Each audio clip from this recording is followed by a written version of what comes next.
Brought to you by Moonbeam Multimedia. This is 16 to 1, a podcast about education, teaching, and learning.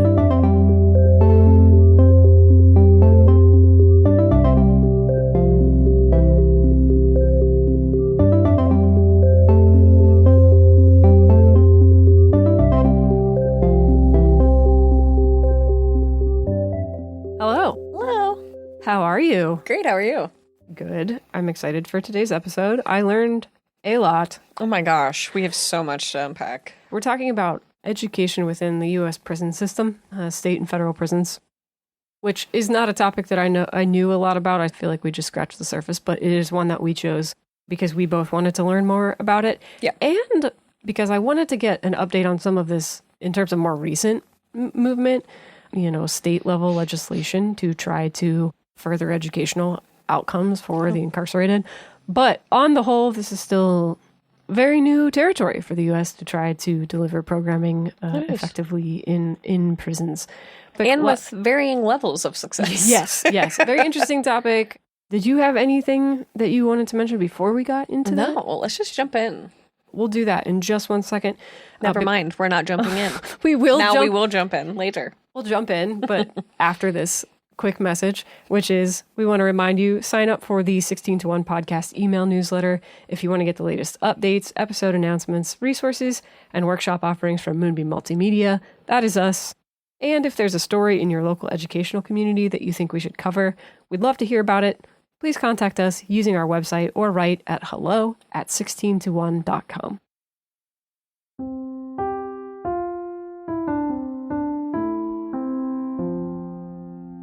Unfortunately, I think we're trading the sick back and forth, so apologies to listeners. It's me this week. Which means it will be me next episode. So, okay, anyway, let me just ask you if this is a common experience or if this is just me.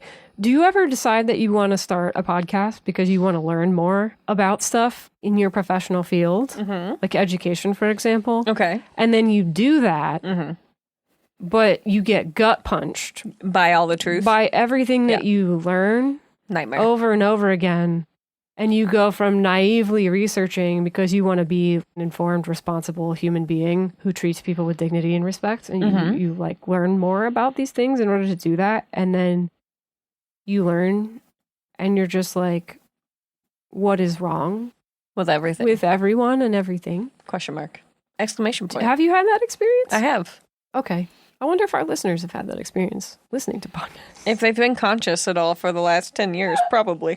So anyway, that kind of happened a little bit to me with our topic today. I did want to note, we had a very, very early episode of this podcast on the school to prison pipeline, what some reformers call the school to prison pipeline. That was a little more focused on under 18s and like the youth prison system. This is more looking at, from a high level, what is going on in adult prisons in the United States. The U.S. has the quite dubious distinction of having the world's largest prison population. A bit of infamy there, unfortunately. We're not near the top of the world population-wise. I think, 4 or 5 times what we have India and China. But we do have the world's largest prison population. We spend billions annually incarcerating people. There are about 1.8 million incarcerated people, and about 8% of them are now in private for-profit prisons in the United States.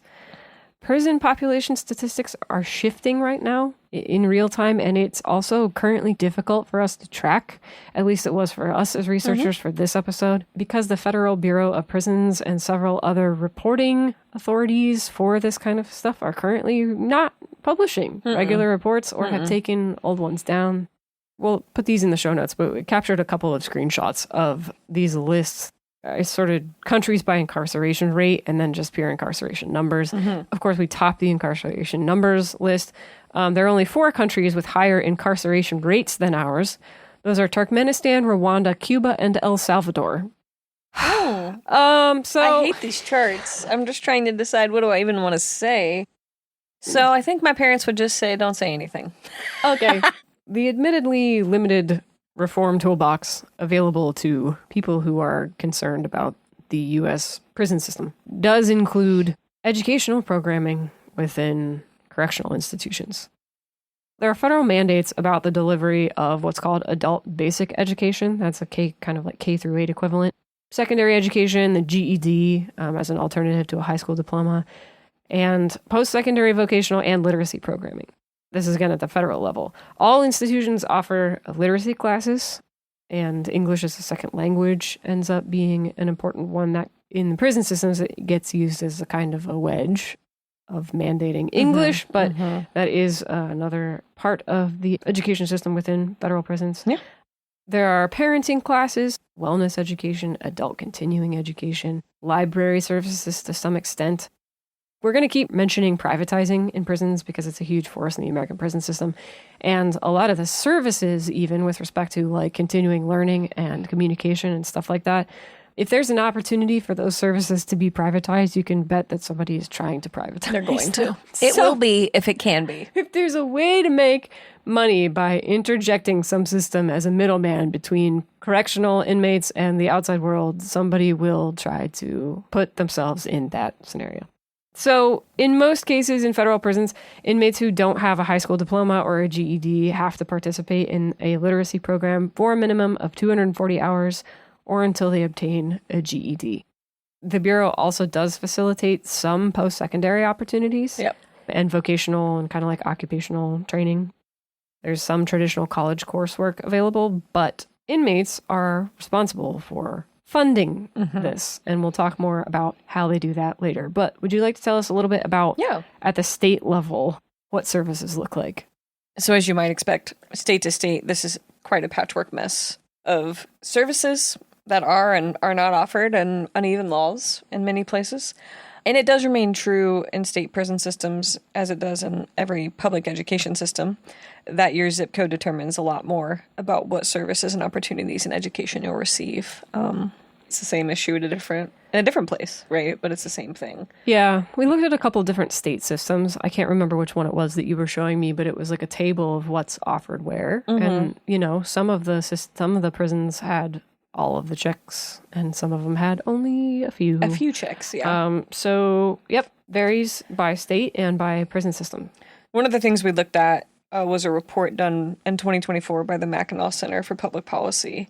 It was titled State Ranking of Prison Education Programs. They found a way to quantify these specific policies that states have or do not have in some cases for providing educational programs, opportunities in prisons. Can I just add one more quick note before we do this? The reason to do it in the first place, to provide prison education programming, is because it reduces recidivism. So like people's likelihood to come back to prison. To return. Yep. It increases their post-release job prospects. It's way, way easier to get a job if you have one of these credentials. And it also ends up reducing the costs of running. There are costs associated with the programming, but the programming overall reduces the cost to taxpayers to run prisons. These programs, Anyway, go ahead. Okay, so the Mackinac Center for Public Policy identified 3 specific policies that states can implement that basically increase the effectiveness of their programs in their prisons.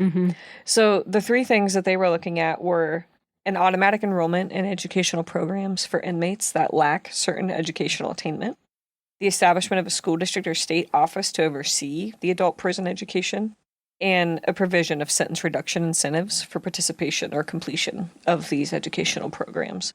But those are the 3 things that the Mackinac Center ranked, essentially, as being important to successful implementation of these programs. And about the overall strength of the educational opportunities within the states. So like how well people in these systems will be served by these systems? Okay. So I am proud to report that this time Ohio ranks the highest. Okay. Okay. We don't always find ourselves topping charts. I need to still be careful because we could certainly do better. Yeah, but do we want to be excelling in this? No, I would like us to do a lot of things well. Okay. So Ohio and California actually have implemented all 3 of these policies. We'll share this all on the show notes, but we're looking at a graph, and the rankings go from a score of 1 to a score of 6.5. We are the highest score at 6.5. Right behind us at 6.25 is California. 3rd is Wyoming at a flat 6. 5.75 Iowa. Okay, goes on. I was actually pretty surprised to learn this about Ohio and to see it atop of this list. It doesn't totally surprise me that we would have a strong state education system, like a structure. We do seem, as a state, relatively decent at holding together those kinds of bureaucracies. But it is, no, I'm saying we're very invested in our bureaucracies. I agree with specifically. that. We do, as we have talked at the Ohio Department of Education and Workforce. Of course. We have talked. A fan favorite. Well, we've talked a lot about how the Ohio State Legislature and the governor and they do care about these structures and invest a lot in them. So a few things to note about this list. The states with the highest score do also reflect some diversity. In that group, there are both small and large states. They are states with and without large urban centers. Politically, they're both red and blue states. The top 6 are Ohio, California, Wyoming, Iowa, Rhode Island, and Vermont, which are pretty varied states of as far as voting beliefs and things like that. Just a couple of things about this chart and the research. Some states allocate no funding to prison education programs, and others allow nonprofits or for-profits in some case to help fill in gaps and execute that programming. Only about a third of the state prisons actually offer access to post-secondary and college courses, and a lot of that is because of the Pell Grant access that has been cut off considerably. And we'll talk more about Pell Grants after a bit here, but the accessibility for those in prison to a Pell Grant is basically non-existent right now. Yeah. I will say, when I was doing my hours early on, and I'm sure I talked about this in an early episode there, but I actually did spend some time at our JDC as a tutor. And I got some hours in there. And so I was able to experience in a very limited way what that county juvenile detention center was like and what that education was like. And it was really interesting. And I always tell my students that are thinking about going into education to go and get experiences like that, because I learned so much more about the education system by seeing it in a place like that than I did in a lot of other placements where I could have experienced, not to just say another public school, but it was really interesting to see it in such a different way. And that was for juveniles, of course. So was it highly structured, like we're talking about? Like, yes. Do you feel like this thing we're exploring about how Ohio specifically has gone out of its way to have this system in place? Were you experiencing that at that time? Yes, it was very, very structured when I was there. But it did seem effective. So take that for what you will. Right after I got out of grad school, I worked for a little while at a nonprofit that had a very interesting and compelling prison education program. It was a volunteer thing, and I never actually went into their state prisons, but I did do some of like behind the scenes coordinating between our volunteer group and the prison itself. And the one thing that I remember about that whole scenario was just like the absolute chaos of trying to work with that prison, because we'd have to get approved to come in ahead of time. We had to provide them a visitors list, basically, because they need to keep track of us for our safety. Right, and they need to background check people and all these things. So they need to know who's going into the prison. But on any given day, there might be something going on at the prison that could prevent us from being able to go into the prison. A safety issue, or people aren't where they're supposed to be. Or they just have a different schedule, or whatever the case, Yeah, there could be all kinds of things. The idea of trying to operate regular programming in that context, nearly impossible. Yeah. Yeah. And I can't imagine, we knowing what we know about the disruptive nature of how that would be for a learner, any learner. Very difficult. It is really hard. And that was an adult program, you said? Yeah. It gave me some appreciation for how difficult the administration of that kind of programming can be. But also, it did put a little bit of a thorn in my side with respect to how hard they're making it for people to be part of the process. Get this education. Like we said, the goals of these programs were addressing recidivism and post-conviction transitions. There's a RAND Corporation study that we will include in the show notes here called How Effective is Correctional Education and Where Do We Go From Here? It's from back in 2014, but it was kind of interesting because it was looking at some of the improved outcomes for inmates who participate in correctional education programs. I've seen varying numbers on this, but inmates who do participate in correctional education programs, in this study, they were saying it reduced the risk of recidivating by up to 13 percentage points for those who do get correctional education. And then the odds of obtaining employment post-release go up by about the same. I do think it's worth noting here the inherent insanity of what happens when you consider this in a privatized prison system. Yeah. Which is something we actually didn't mention when we were talking about the chart. Three-way tie of lowest are Alaska, Missouri, and Montana. Montana has, I believe, currently the highest percentage of privately operated prisons of any state. And they, like you said on that one thing, they were scored the lowest for the effectiveness of their prison education program. Are we setting ourselves up for failure with policies and implementations and programming that causes more problems than it solves? I would say so. The overlap there was kind of wild to observe.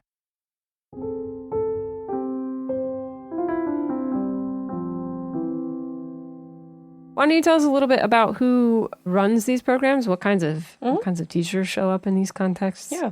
So if you are employed by a federal prison, you would have a bachelor's degree, a valid state teaching license, and they're sometimes required to have specialized training in clinical teaching, which involves diagnosing learning disabilities and understanding other factors that might be common in a prison population. And that would be unique training that if you've been working in a public high school or any sort of, that would be that's a large learning curve is what I would say. You would definitely need some very specialized training to better support not only adult learners, which are a different type of learner, but on top of that in an environment like this. If you're talking about the state level that has a dedicated prison school district like Ohio does, these teachers usually have the same teaching license requirements as any other public school teacher would. Yeah. But I imagine their PD probably looks a little bit different than mine at times. From the numbers that I was seeing within the past 10 years or so, it looks like maybe about half of states have considered or are considering some sort of legislation requiring prison education programs at the state level. So we have a long ways to go. I think it makes sense. Yeah. Personally. So when Pell Grant funding is operational, it does allow for professors and adjuncts and other higher ed faculty to participate in this. But I will say, as someone who is always keeping an eye on the job market, I see lots of positions like these open and turnover, and it's a very challenging and demanding place to be working. So it's unique in that way. But it can coordinate with state jobs and economic development programs for vocational training programs. And I can tell you, like when I did my placement at the JDC, like they were the first to be like, we'll keep your name and number and call you as soon as we have an opening. Like they were eager to find people that had that qualification because it was hard to find. And a lot of what, I value about my teaching day would be so different. So in Ohio, we have what's called the OCSS, which stands for the Ohio Central School System. They're a state-supported school system through the Ohio Department of Rehabilitation and Correction, which we call the ODRC. That's the group that provides educational opportunities to incarcerated people. All 28 of Ohio's adult prisons have educational opportunities, and any of those that are partnered with OCSS, they can earn their GED, and they can go on from there to earn associate's or bachelor's degrees. They also offer apprenticeships and career tech training opportunities, and those cover more than 25 career tech fields. And Chelsea and I looked through those, and there were things like OSHA training, barbers was a really common one, skills like roofing and plumbing and things like that. So there's a wide variety of those options, and especially for the career tech fields. Some of the most recent data we could find for the Ohio Central School System came from the fiscal year of 2023. They shared that they had 683 students earned apprenticeship certifications. Those offerings ranged from bakers to graphic designers and welders. The career tech opportunities that the Ohio system offers scales to the release date of an inmate, so that if someone is within, I think the one timeline they used was less than 3 years, then they're put on an expedited opportunity. A lot of the sources that we found were mentioning the real difficulty of trying to plan educational programming around sometimes very condensed timelines of stay. Yeah. It's okay, somebody's only going to be here a couple months. What can we really deliver effectively in that window? And that's going to put them somewhere. Yeah, that's useful, right? I was listening to, I can't remember if it was a TEDx talk or something a while back, but it was somebody talking about social impact programming. And they were talking about how sometimes when we try to fix social problems at scale, what happens is money goes to people providing support instead of people who need support. And there's a that line just kept ringing through my head over and over and over again through this. Because You basically need like a structure. You need a delivery mechanism. Yeah. So you need to rely on partners who have developed expertise in delivering programming a certain sort of way. That's why you do see the success of programs like Ohio's system here. But especially in states where there's no framework for attacking this problem at the state level, you just get all of these different one-off services coming in, trying to make the best of it. But it does just make you wonder if it's like a system set up for failure in that case. So anyway, yeah. So something we've already mentioned but haven't really gone into detail, the access to Pell Grants, which is a federal grant, which is something that doesn't have to be repaid except under very specific circumstances. And Pell Grants are one of the ways that people who are incarcerated can get support for these learning opportunities.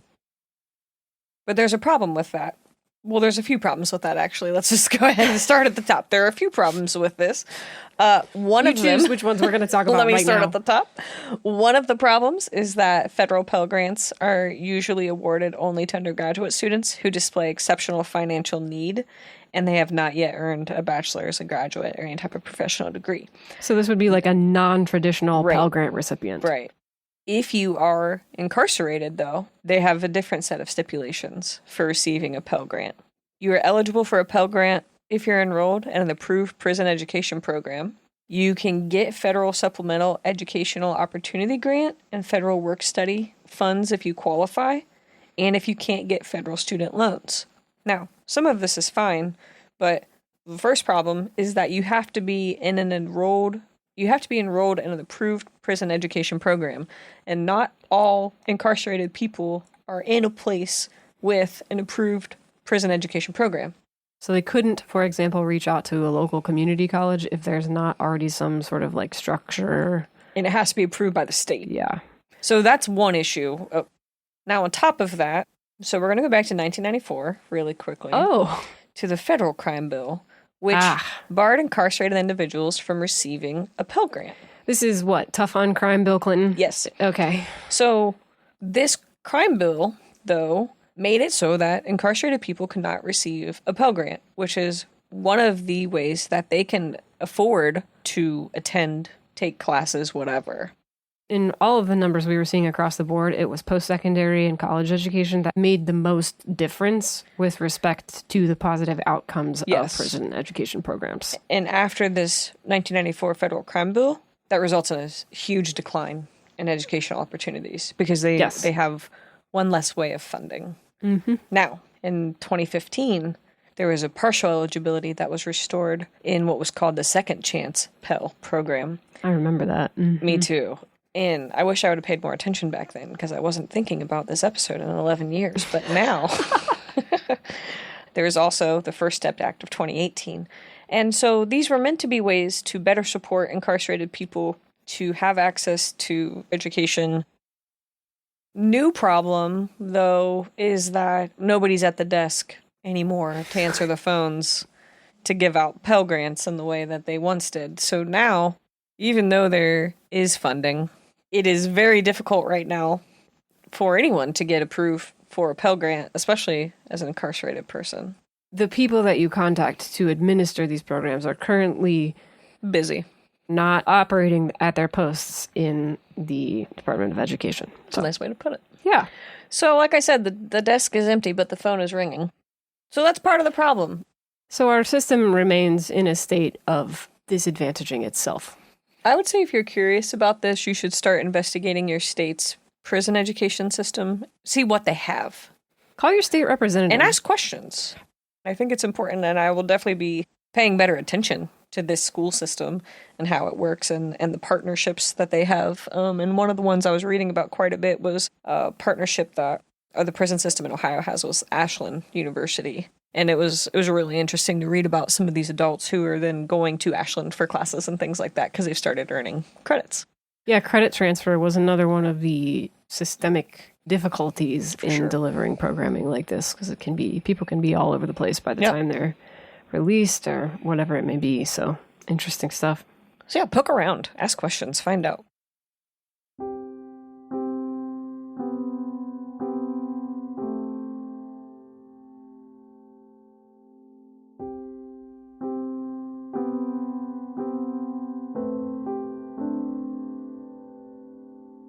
Prison education tends to be, in the U.S., a bipartisan bridge issue because on the sort of progressive end of things, we have views about social justice and rehabilitation and sort of intervening in the school-to-prison pipeline. Those views align with more conservative views about like fiscal responsibility and, you know, this sort of idea of successful law and order prisoner reentry programs, whatever you want to call it. I still find myself asking after this if this is like a scenario where movement here feels like we're getting something done, but we're treating a symptom instead of a root cause. Yeah. That's become my real mantra of trying to figure out what makes for effective social programming. It's like, yes, there is movement, there is activity here, but if what we're getting done isn't aligned with broader social and cultural goals, like, what are we doing? And I just feel like a lot of states are struggling in that limbo right now, particularly the ones with higher populations of incarcerated people in for-profit facilities. I'm really struggling with that one. If you're decreasing recidivism, you're decreasing the quote-unquote customer base of a for-profit prison. And it feels like there's an inherent incentive to provide ineffective education programming. I don't know. I guess we can see that in some of the reports that we reviewed here. But yes, I also want to ask you, though, how you feel as an educator about this education as incentive point, because that was one of the things that you said in your review, kind of that one report that you were looking at. It was saying this is what makes for successful prison programming when we maybe revisit sentencing or whatever it is, a kind of reward for the good behavior of going through the effort of obtaining an education, or that you will be rewarded for doing it. Okay, I accept. With other things, with extrinsic motivators. But also, how do you feel about that with this idea, kind of balancing this thing that we hear that like education is a privilege? And again, I personally think that education should be thought of more as a right in a democracy because it's what allows people to function as members of a democracy successfully. Hopefully. And I don't know that I want to think of that process as a privilege. I mean, it's not lost on me that Montana is where it is on that ranking. Like, the writing on the wall there is clear to me, and I hate it.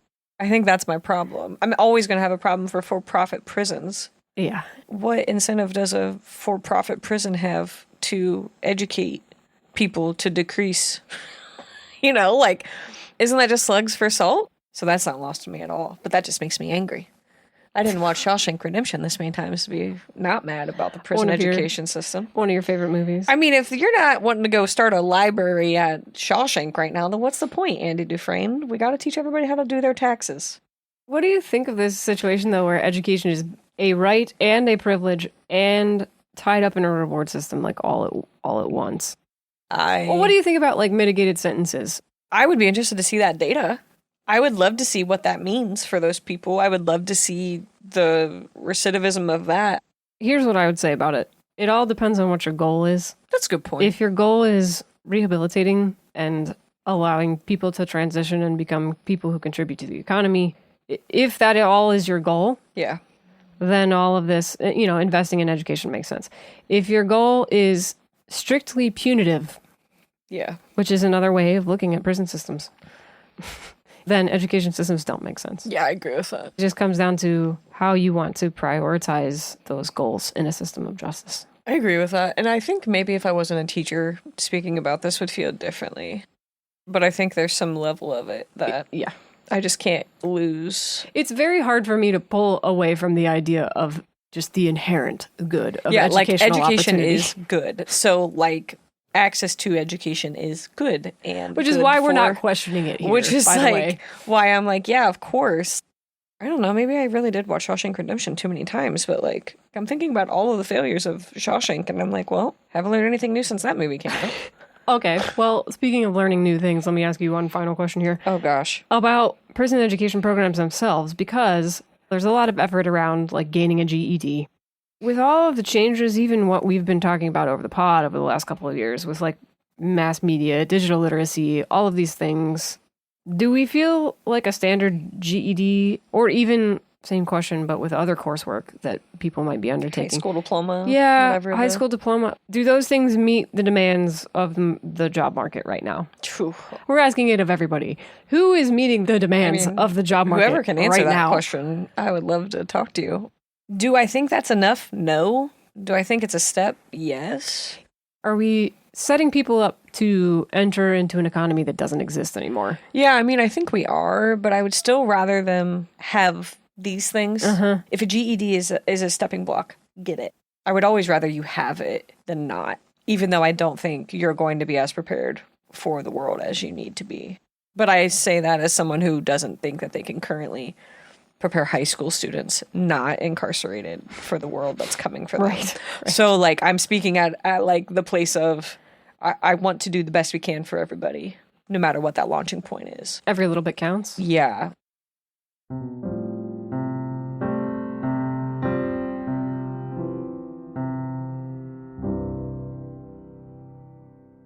This is such a teacher thing right now. This is incredible. I am getting my observations scheduled and signed and everything in my email. So as I've been recording, I just keep seeing the progression of the timeline of my next evaluation, and I am sweating. Okay. And you all who listen will understand that threat because you wouldn't be listening if you didn't get it. So anyways, just know my email is full. Okay. Let's So cheer you up by talking about what we've learned I'm stressing in the last right couple now. of weeks. So we're going to tell you what we learned. And normally what we do is we tell you some weird thing we've learned, which is like pointless for me and usually something technologically revolutionary for Chelsea. And our recent episode, we both had like good things I think we learned. And one of Terry, who was written and had been on the pod and everything, she messaged me and was like, that was nice that it was like positive. Yeah, we had non-earth crushing, soul destroying things.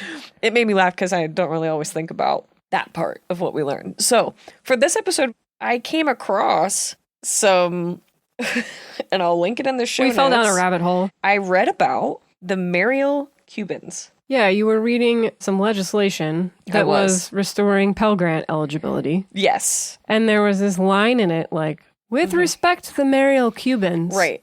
But it was the only group that was, as far as I could tell, It was the only group ever mentioned named, by like name. identified that clearly. So then we went down a rabbit hole. This is before we were born. Yeah, I had no clue what I was getting into. And I, honestly, Chelsea made a comment that was like, oh, this was a West Wing episode. They turned a sort of borrowed storyline like this into a West Wing episode. There were some people Very similar at the heart of the conflict or fleeing. the issue. Yes. Yeah. Okay. Anyway, okay, so who are the Mariel Cubans? Okay, so they're a group of refugees who arrived in Key West, Florida, and in other places in the U.S., and that started in April of 1980 after thousands of Cubans sought asylum at embassies in Havana. Yeah, we're not going to go into all of the extremely detailed reasons for why this was happening, but it was happening Quickly. abruptly. Abruptly. To journalists and to political dissidents and to all kinds of different people. But basically, people started turning up in droves at embassies in Havana. Thousands Yes. of them. So ultimately, over these 6 months, 125,000 Cubans arrived in Florida via sometimes iffy vessels. Yes, makeshift vessels, civilian vessels.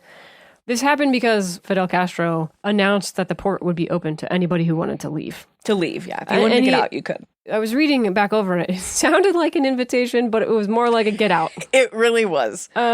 Watch for my extremely unnuanced global geopolitics take of this.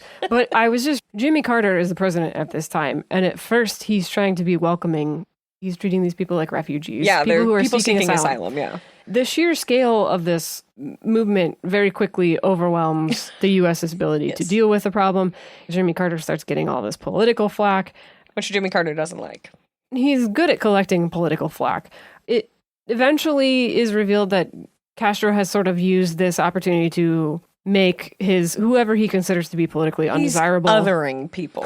He's like, are you this, or this? Goodbye. Here's a boat. Yes, othering. He's othering in the most intense way possible. Say it. I mean, that's what it is. But this group of people that's targeted by this includes like journalists, like I mentioned, LGBTQ people, people who have been institutionalized, people who have been in Cuba's prison system. The Cuban government also sort of informally organizes what are called acts of repudiation. This was another Wikipedia rabbit hole I fell down. But it was basically like violent or humiliating organized attacks on critics of the government or people who were leaving, who were planning to leave through Mariel. But anyway, circling back to the legislation that you found, Katie, there had to be a carve out specifically for this group of people about their education. Because when this legislation was enacted, their status as who are these people within the immigration system? They weren't residents of the United States. Which was part of the issue because some of them were incarcerated. Some of them were incarcerated. The United States, some of them ended up being incarcerated. And very complicated for them to receive a Pell Grant, which is a federal dollar. Yes, there was also like around a few years after this, there was like a prison riot in which many of these people participated. So there was like a whole series of political events that made this very difficult. But anyway, that's what we learned about this week was this whole incident. The Mariel Cubans. Yes, what it and meant their for access or lack thereof to educational opportunities while incarcerated in the United States. And what that meant for Jimmy Carter's presidency and just lingering effects on our immigration system and all kinds of really interesting things. We could do a whole season of just this. Just this one just story. The Mariel Cuban story. I mean, it's not really our lane, if you will. It is not. Yeah, I said it to Chelsea, like, what does this mean? And her eyes just got really big. And then she started typing. And that's all I know that I've done something. The more I read, the more I was fascinated by what I was reading. I love stumbling across echoes of our own political history in our research. And what we reviewed. Also just, like, would love to find the staffer that got yelled at because they weren't covered under the provisions of whatever. And then somebody had group of refugees. Yes, like somebody had to go sprinting up the steps of the hill to be like, wait, this one, it has the Mariel, like it's in my head, it's the episode of The West Wing. Anyways. Cool. Anything else? I think that's it. I'm gonna go rewatch Shawshank. We're getting close to the end of your academic year. Do you have a countdown? How many days left at this point? 37? 8, 6, something like that. So you do have a count. It's in the 30s. You do have a countdown. I started the count and it was not a good time to start the count. I started the count much too soon. Okay. I messed up. You were over 40 at the count start? Yeah. It was 40. 40 That's too many? much. Okay. It was too much.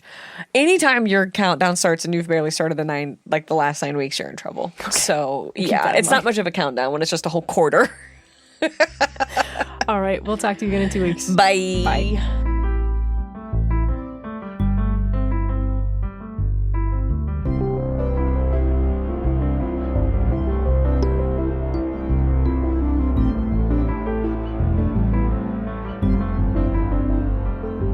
Hello, listeners, and thank you so much for tuning in to this week's episode of 16 to 1. This show is produced by a 2-woman team, your co-hosts Katie Day, our lead researcher and social media manager, and Chelsea Adams, that's me. I edit and produce the show, and I also make the music you hear in our episodes.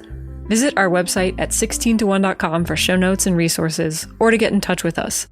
16 to 1 is sponsored by Moonbeam Multimedia, a firm that partners with civic innovators, educators, and mission-driven organizations to help create stronger communities.